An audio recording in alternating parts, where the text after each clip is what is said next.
Hi, my name is Ramir Marvin Recto, and this is my ambag sa lipunan bago pa totally mag-collapse because of the Mamba virus.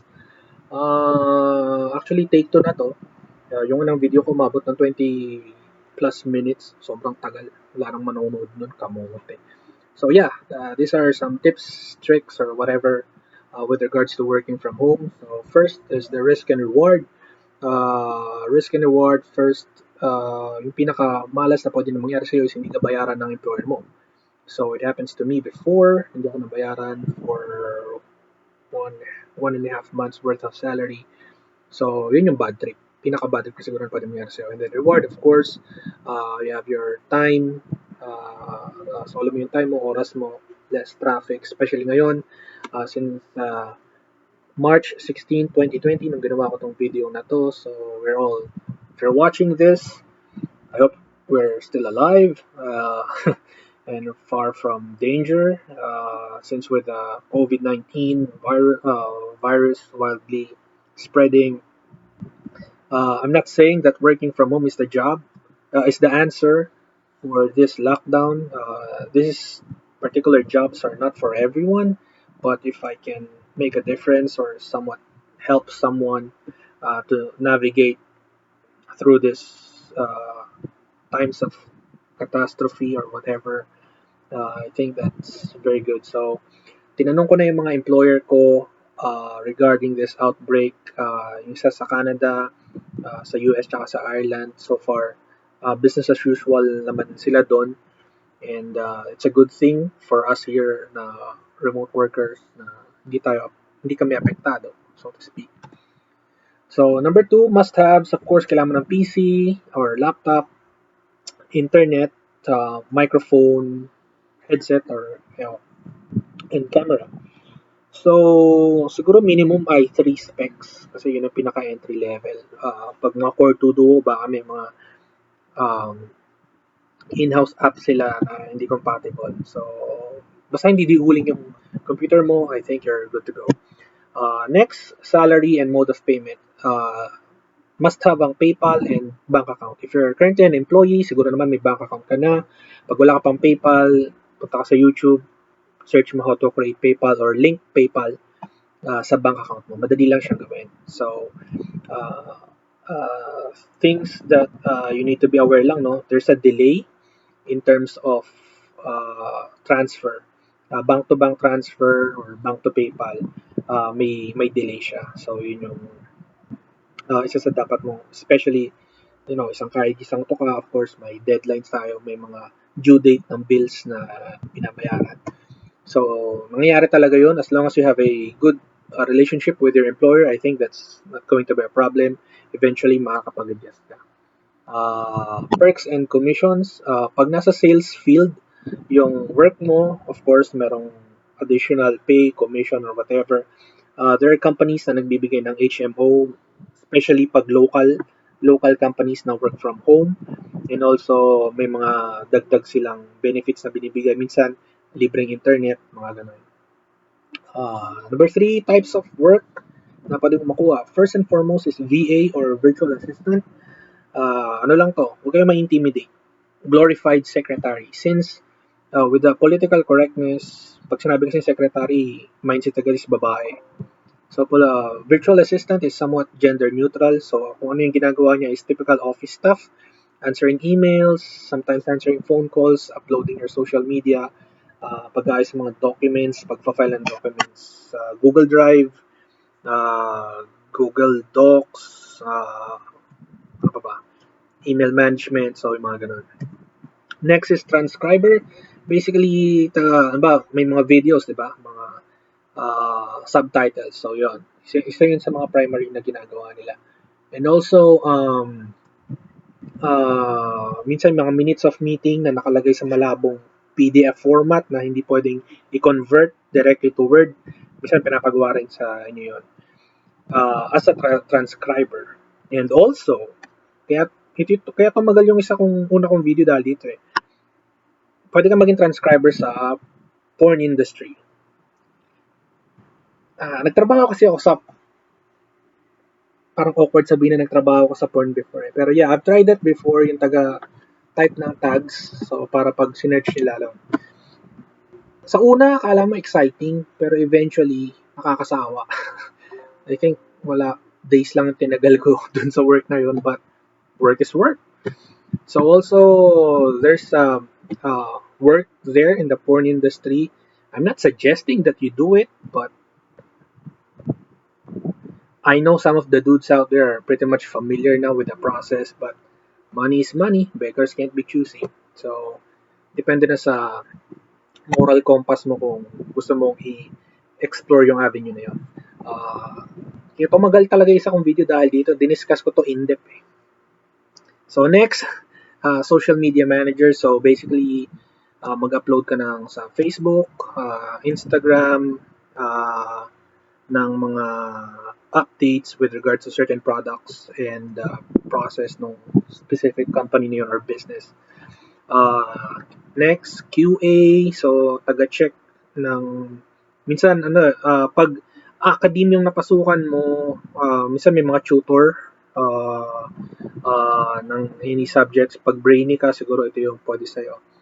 Meron din ako nakikita na paralegal. So, this is not really my field. This is law stuff, I guess. Malaki din yung bayad dito. Next is nurses. If you're in the medical profession, ang pinaka nakita ko dito is parang nagtatranscribe sila ng mga reseta ng doctor or anything medical related stuff na pwedeng gawing online. So, mayroon din naghahanap nito. Of course, merong sales, iba-ibang sales, depende sa company. Meron din mga engineers na hinahanap sila ang estimator something. It pays well compared to the average salary kasi normally yung mga VA is around $200 to $300 per month. Yun yung pinaka-entry level. Depende sa ganda ng company. Minsan pwede pumalo ng $400 to $500. But for the paralegal, nurse, and then the mga engineers, nag-800 to $1,000 sila per month. Depende yon. Depende sa perks, depende sa country kung saan mo siya makukuha. Pero normally, dun yung range. Of course, last but not the least, yung teaching. I think you're pretty much familiar now with this, yung 51 Talk. I'm not endorsing them. I don't know how they run their business, but other than that, meron pang mga ibang company na similar business model kung saan one-on-one teaching ang ino-offer nila. In terms of salary, normally sa ganito, ang mga nakikita ko is around 2 or 3, maybe $4 per hour. But meron ako nakitang website before, or job openings before, that they are offering, I think that was 8 or 10, if I'm not mistaken, dollars per hour. So malaki yung bigayan. So, yun. In terms of work, maraming work. Hindi ko na diniscuss dito yung sa IT work. Yung mga programmers, siguro naman, very familiar sila doon. Walang shortage ng work kapag programmer ka, kapag photo related sa multimedia work mo, photo, videos, maraming work doon. Next is yung mga websites kung saan pwede ka makakuha ng work. First is Craigslist. Nakalista dun sa video description. Ang ginagawa ko lang sa Craigslist is tinitingnan ko yung sa under ng Philippines para lang may idea ako ng rate na ino-offer ng mga employer. But ang ginagawa ko is nag-apply ako sa other countries. Primary target is UK or New Zealand para UK or Australia para morning shift dito sa Philippines. So, yun yung gawin nyo. Again, depende na sa inyo kung paano nyo siya. Although, marami ring work sa local sa PH side ng Craigslist. But yun yung pinaka proven and tested ko na mas malaki yung bigayan kapag nag-search ka ng work rekta sa ibang country. Tas, describe mo na lang doon kung yung resume mo. And also, pag may nakita ka doon na hindi mo alam, laging sabihin mo lang na alam mo muna. Parang, sige lang na sige. Pag titinanggal ka, hindi mo kayang gawin, di ba? Parang, it's good to be, wag naman yung totally hindi mo alam. I mean, parang ba explain? Kasi let's say, for example, in my field, no, I'm not a programmer by profession, but nakakaintindi ako since IT naman yung napag-aralan ko, no. So, dinidiscuss ko na agad sa cover letter ko na this is my skill set, blah blah blah. But kasi minsan may specific silang requirement na hinahanap. So nagiging open ako na hindi ako particular sa process nila. Let's say for example, they are using ano ba ang magandang example? Halimbawa they are using um, Apple OS, halimbawa lang. Pwede ko sabihin doon na I'm pretty much familiar with Windows or Android or whatever. But I think, pinapamatay kong linya, I think what I learned over the years of my tenure or my whatever skill set that I have during my tenure, I'm positive that I can extrapolate that depending on extrapolate those skill set that I've learned over the past X amount of years and then be uh, productive member of your company. So, yung mga parang laging sige lang ng sige attitude para makuha mo yung job na yun. So, next website other than Craigslist is onlinejobs.ph. Required ka doon mag-register. Sasagot ka doon ng mga IQ test, comprehensive English, ano tawag na? English comprehension, mga ganun. But okay din siya. Doon makikita mo din agad yung rate kung magkano yung bigayan. So, next is indeed.com.ph, Monsters, JobsDB. So, yung mga basic lugar kung saan kang websites kung saan makakuha ng work. Type mo lang doon work from home or home base. May kita mo doon yung mga specific jobs. Para kumita ka ng malaki, I suggest you can always do multiple jobs. Make sure lang na yung kukunin mong job is hindi siya nag-overlap and at the same time, kaya siyang gawin on the span of certain amount of time. And then eventually naman, magiging muscle memory yung kaya mo nang gawin. Lalo na yung mga data entry, yung madadaling trabaho lang. Pwede kang mag-invest sa good tools, lalo na mga copy-paste, nakakaumay siyang gawin. But again, money is money. Beggars can't be choosy. So, yun. Kapag starting ka pa lang, normal salary is around $200-$300 per month. I know it's not that big, but you can always finish that job, if I'm not mistaken, 3 to 4 hours a day. So, hindi siya ganun ka-toxic.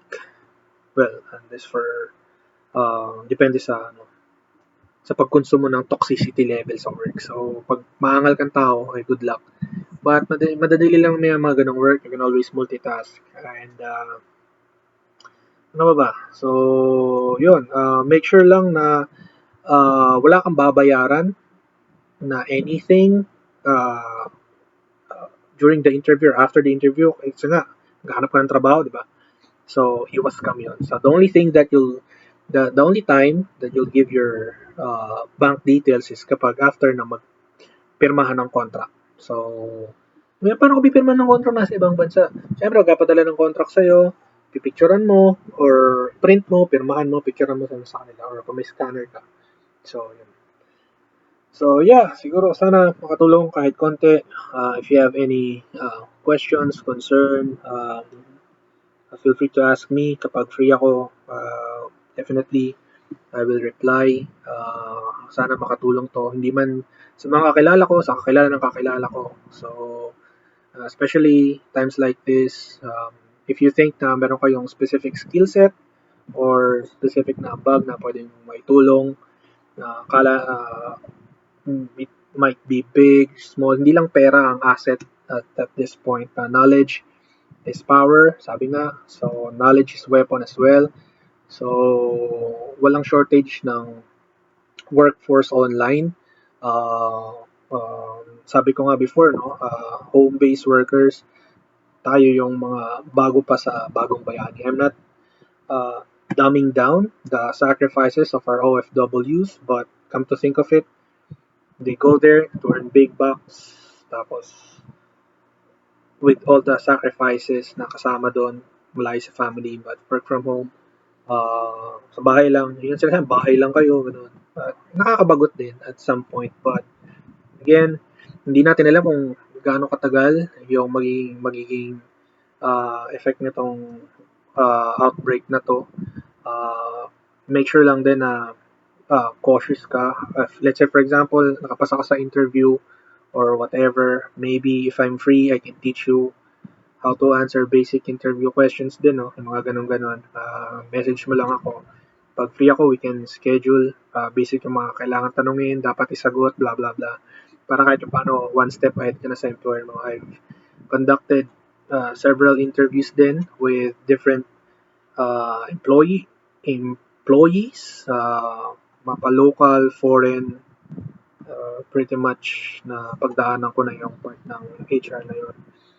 So, yun. If makatulong ako sa ganung aspect, just let me know. Sana hindi hassle sa schedule. We can chat. We can talk about it. Ano ba ba? Na-discuss ko naman lahat ng sinulat ko dito eh. So, yun. Tumatagal na rin yung video. I hope sana malagpasan natin to. Makasurvive tayong lahat. And hopefully, if this is a new career for you, good luck.